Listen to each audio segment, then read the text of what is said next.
The Dark Knight and the Clown Prince of Crime lock eyes on the Gotham City rooftops.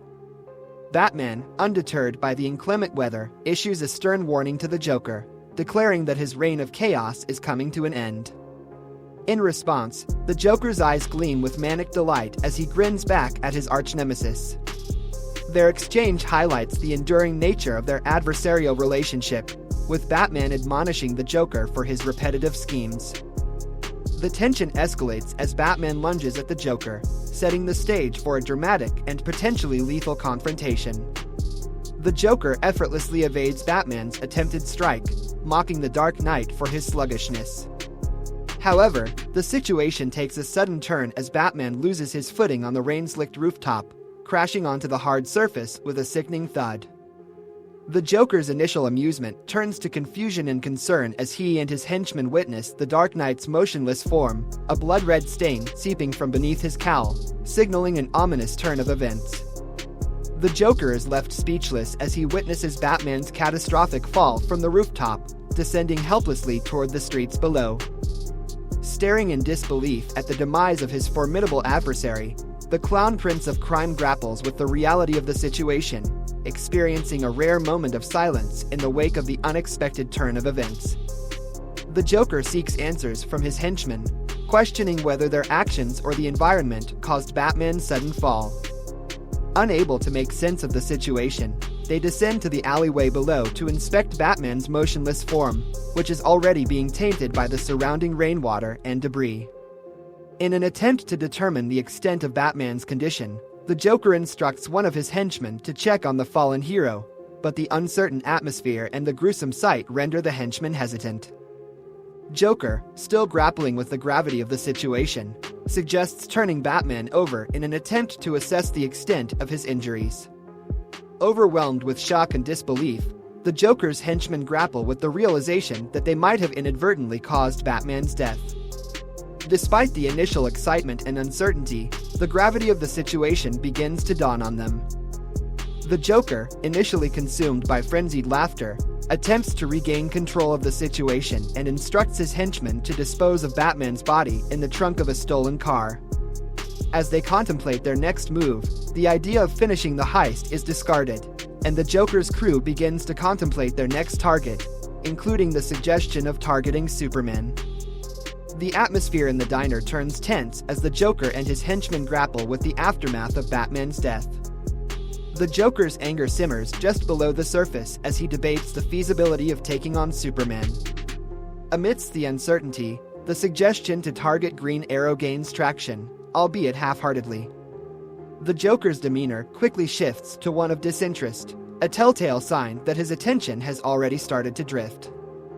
With a dismissive huff, he gives the order to dispose of Batman's body and begins to contemplate plans for the future, including the potential creation of a bomb. The once formidable Joker, now reduced to a shell of his former self, wallows in aimlessness and despair. His lack of motivation is palpable as he grapples with the emptiness that has replaced his usual drive for chaos and mayhem. His last remaining henchman attempts to rouse him back to his former glory, pointing out the opportunities that their recent success has brought about. However, the Joker's despondent demeanor remains unchanged, as he appears to have lost all interest in the criminal world and its pursuits. With a defeated sigh, the henchman concedes to the Joker's lack of ambition, recognizing that their days of grand schemes and wicked plots may be well behind them. The Joker's unexpected transition to a corporate life at Wayne Enterprises marked a stark departure from his former life of crime and chaos. Under the guise of Mr. Kaiser, he adopted a more conventional appearance and demeanor, blending seamlessly into the corporate landscape. With a newfound sense of purpose, he threw himself into his work, becoming an invaluable asset to the company. Over time, his colleagues came to regard him as a diligent and innovative team member, completely unaware of his past as the notorious Clown Prince of Crime. As he delved deeper into his new role, the Joker found himself gradually experiencing a sense of fulfillment and contentment that he had never known before.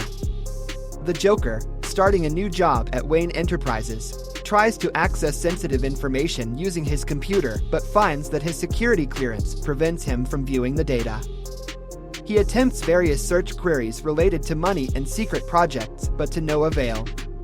When he reports the issue to his superior, she laughs it off, assuming his concerns are a joke.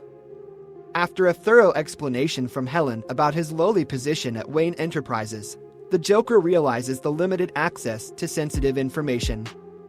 Expressing his frustration, he questions the significance of their office, only to discover it lacks a formal name. Helen likens their role to a protective device for the company's operations, which further agitates him. Feeling an urge to attack, he momentarily draws a knife but restrains himself from revealing his true nature. Opting to leave early, he declines Helen's assistance, clearly uneasy with the situation.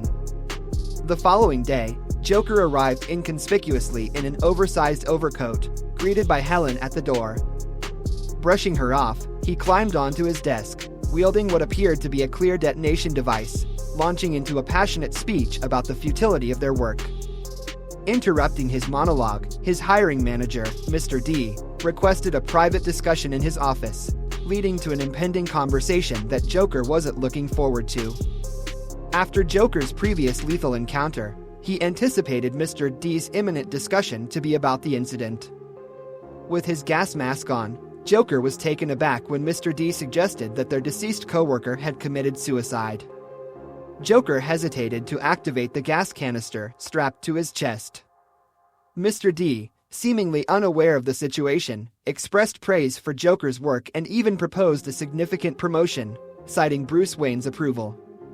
Reluctantly removing the gas mask, Joker accepted the role of Regional Management Assistant Vice Supervisor, setting aside his earlier destructive intentions.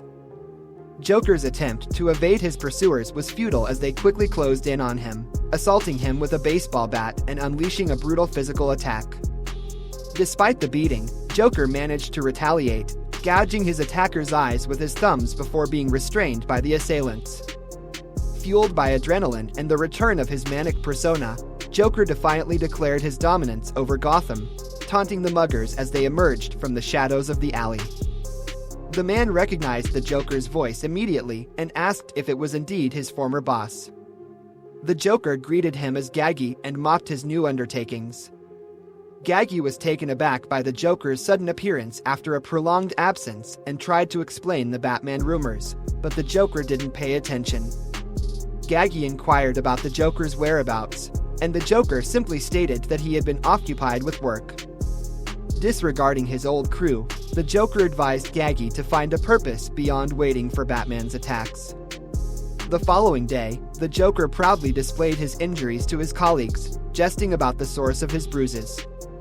A discussion about Batman ensued, prompting one of his coworkers to ask where the hero was when needed. Amusingly, the Joker claimed that Batman's corpse was stashed in his closet at home, evoking laughter from the group. Further conversation revealed that another employee's wife had been mugged, but Batman had returned her purse. Learning that his acquaintance had seen Batman, the Joker reacted with surprise and confusion. Later that evening, the Joker returned home, his routine undisturbed. As he settled into his luxurious apartment, the bat signal illuminated the night sky. Unfazed, the Joker indulged in his habitual activities, pondering which channel aired Real Housewives. Meanwhile, the decaying body of Batman hung in his closet, serving as a grim reminder of his recent victory. However, the lingering question remained: how would Batman fare when faced with the challenge of saving the entire universe?